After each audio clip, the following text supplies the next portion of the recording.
Alrighty, y'all. My long overdue Flip 5 review. Haven't used it for over a month now. I switched off of it, obviously, but wanted to talk about my thoughts in trying this device out, being a iOS developer and iPhone user for a long time now. The last time I tried to switch to Android was with the Note 5, which doesn't power on right now, but was a pretty sweet device. Honestly, don't remember a ton about using this. I think probably the same struggles everybody has. Getting away from iMessage was a struggle, and I feel like I remember it being not as performant as the iPhone 6 that was being used. But I've always wanted to get back over and give Android a try.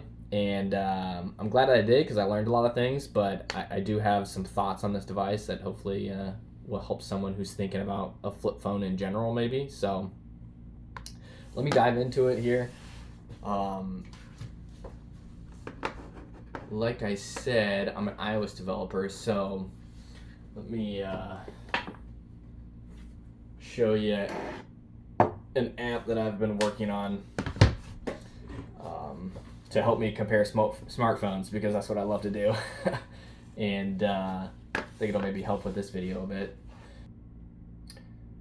Alrighty, get this thing running here. So here we go. So here's the app. I'm calling it Phone Pair. But yeah, basically just it's loading up some devices that I spun up on a GraphQL server I started up. I've been working on this for just a few weeks now. But yeah, so here's the Flip 5, and I got the Galaxy S23 in here, which I think is a good side-by-side comparison. 15 Pro, 13 Pro. I didn't finish.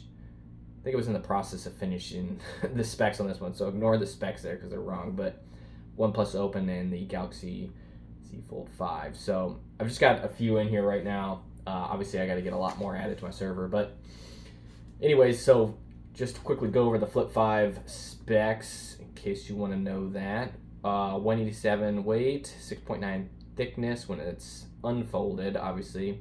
Came out at the beginning of August there. Got the networks it's available on. Cover display. It's a pretty nice cover display, 306 ppi. And the big display is, definitely a flagship one. You got the 120 hertz refresh rate, which of course all Android phones don't really have that, but peak brightness 1750, pretty standard. It's a good sized phone. Not as big as an Ultra or the S23 Plus. I would say it's a medium sized phone. It's not like a iPhone mini or anything like that.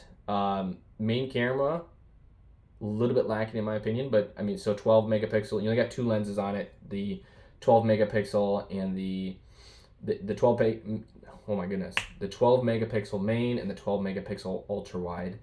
So compared to the if we glance back at the Galaxy S23, its main is at 50 and it comes with 3. So you got the telephoto also with the 10 megapixel and the ultra wide also. So missing out a bit there. So like if you were to compare these side by side, right, the S23 is like basically the Flip 5 without the folding capability. So I think if you're in between like what device to pick, if you don't really care about having the folding, like definitely the S23 is the better pick in my opinion. But yeah, the other stats I have on here: selfie camera, platform, just some the processor it's running. It's got the Snapdragon 8 Gen 2, which is a great chip. I mean, performance of this thing was awesome. It definitely was a big improvement from my last time trying to switch to Android. I mean, honestly, I feel at times the Flip 5 is faster than my 14 Pro that I was coming from. So that was definitely pretty cool. 3700 milliamp battery. On the battery front, I thought the battery was great. I didn't notice anything. Obviously, I work from home, so I can charge whenever, so like it's never really an issue. But on days when I couldn't, it made it all day for me, no problem, just like the 14 Pro does. But yeah, there's the specs. We we could peek at the S23 here. You know, you'd be getting a lighter phone if you were going to compare these side by side. Basically the same dimensions. I think the, let's see, 146 versus 165. So it's not as tall as the Flip 5. So it'd be maybe a little bit easier to handle in the hand. But other than that, pretty similar specs. Basically just doesn't fold, and you get a better camera system. So definitely something to think about there. But as far as my experiences with the Flip 5, if I were to just focus on the Flip 5, because obviously I really struggled with iMessage. I mean, like, I knew it was going to be a problem, but like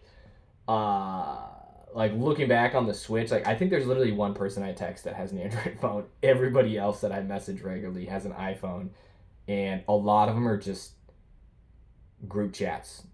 Like, I only message my wife one-on-one. Everything else is group chats, I feel like, and those just got all jacked up, right? But ignoring that, you know, that's not the Flip 5's problem. I would say my main summary of it and why I think, you know, if you're considering a flip phone, it's something to really think about, because one of the main reasons I got it, I mean, there was like two, right?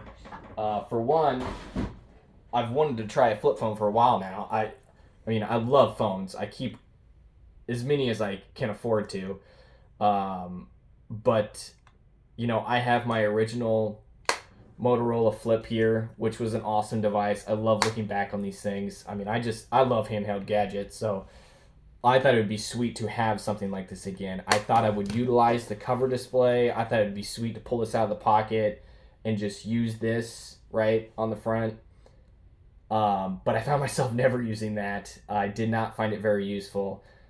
You're not going to type on this. You're not going to quickly look at something, in my opinion. For things that I wanted to look at quickly, I always have a smartwatch on. So, like, weather, quick notifications, stuff like that, I always get from my watch. So I found myself never using the cover display. And then the satisfying flip of these, which is awesome. Like, yeah, it is kind of fun to flip it, but in real life scenarios, I found it very annoying. Just like taking out the phone from your pocket, I feel like is like the biggest thing that I did not like about the Flip 5. So if I was to like demonstrate that, you know, you got the iPhone, just pop it out. Face ID is so reliable. You're in right away. You pull this thing out, I'm like fumbling it in a parking lot while holding a kid. It's just not something I want to do. Like, it's cool when you're sitting at your desk or on the couch or whatever, but when you're out and about doing things, it's like the last thing I want to do. So I just something to note. Maybe really think about that if you're wanting a flip phone, because I feel like that's a big point to think about. The other thing too is, like, the other super cool thing about having a flip phone is, like, you can prop it up and record in different scenarios. But just keep in mind, like, you're sacrificing. I mean, the camera's okay and video's okay, but it's not the best. So, like, if you're really into content creation and the quality of the stuff you're putting out or something, just keep in mind, you know, compared to the S23, which had a cheaper release price at least. I don't know about sales right now, but it's got the 50 megapixel versus the 12 megapixel main on the Flip 5. But so, yeah, anyways, I mean, that was kind of my spiel on the Flip 5. I think the main point is to think about the importance of the Flip and if you really want it. But if you really want it, I do think it's one of the best flip phones out there. I don't have it entered into my app, the other comparisons, but it is a good flip phone if you think that it'll work for you. But yeah, thanks for watching. That's I gotta sell this thing now. Get myself another Android phone to try out. See if I can truly make the switch. But yeah, thanks for watching. We'll see you in the next one.